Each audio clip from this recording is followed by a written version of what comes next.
Okay, I think it's finally time we ask this question. Does Overwatch hate Genji?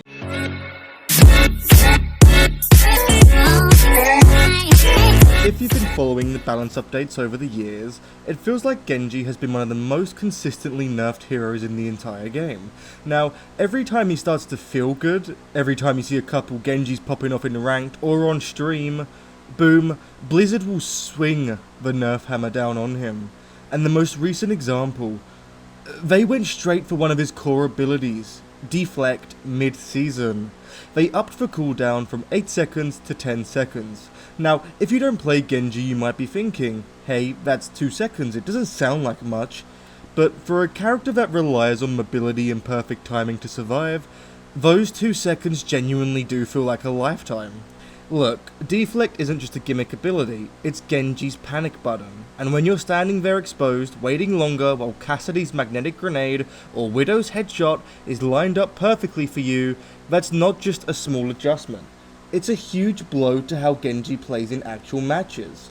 So that's where we're at right now, a character that was already considered high skill, already difficult to consistently pull off in ranked, and Blizzard still decided he needed to be toned down again. Which raises the question, why does it always feel like Genji gets targeted more than almost any other DPS? Now, to really break this down, let's look back at how Blizzard has treated Genji over the years, because, trust me, it's not just the Deflect nerf. Back in Overwatch 1, Genji was a fan favourite. He was the cool cyborg ninja, he had insane mobility, he could climb walls, dash through enemies, and reset his dash after kills, and of course his ultimate, Dragon Blade, was one of the most iconic ults in the entire game. But because he was flashy and hard to balance, Blizzard seemed almost scared of letting him be strong. Take his shuriken damage for example. Originally, his primary fire hit for 30 damage per shuriken. Blizzard nerfed it down to 28, and later even reduced the fire rate slightly to stop him from shredding support so quickly. And sure, maybe that makes sense on paper, but it meant Genji mains had to land even more perfect shots just to keep up with other DPS heroes who could output the same or more damage with less effort. Then in Overwatch 2, it kept happening. One of the biggest hits Genji took when they nerfed his ammo from 30 to 24 per clip. And at the same time, they reduced the damage per shuriken from 29 to 27. That's a double nerf in the same season, less ammo and less damage.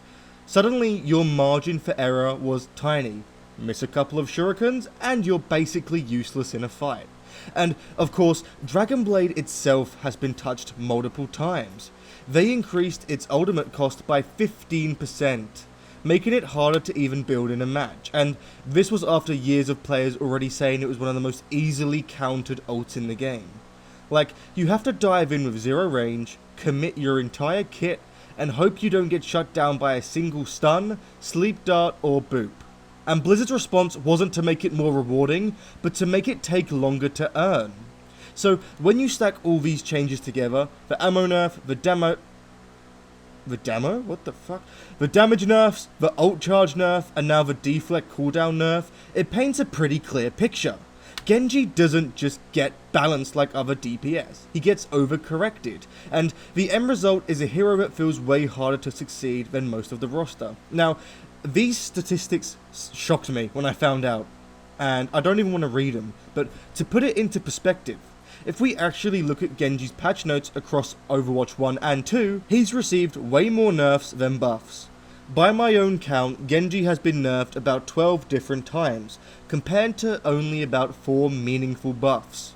That means roughly 75% of Blizzard's changes to Genji have been nerfs. Now, obviously some tweaks are fair. Genji was overtuned in certain metas, but when a hero has such a steep skill curve already, constantly pushing him down makes him feel way less rewarding to play compared to other DPS. And here's the thing which blows my mind the most.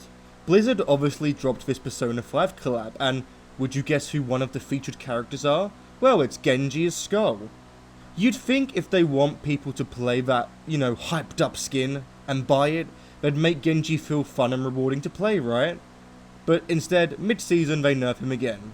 Like, do you want people to not use and learn him? You're hyping up one of the most iconic characters in gaming, and it just doesn't make any sense. Anyways, To end this all off, it just feels off. Genji was once the poster child of Overwatch, in the sense that, you know, he came straight out of one of the most iconic cinematics Blizzard has ever made.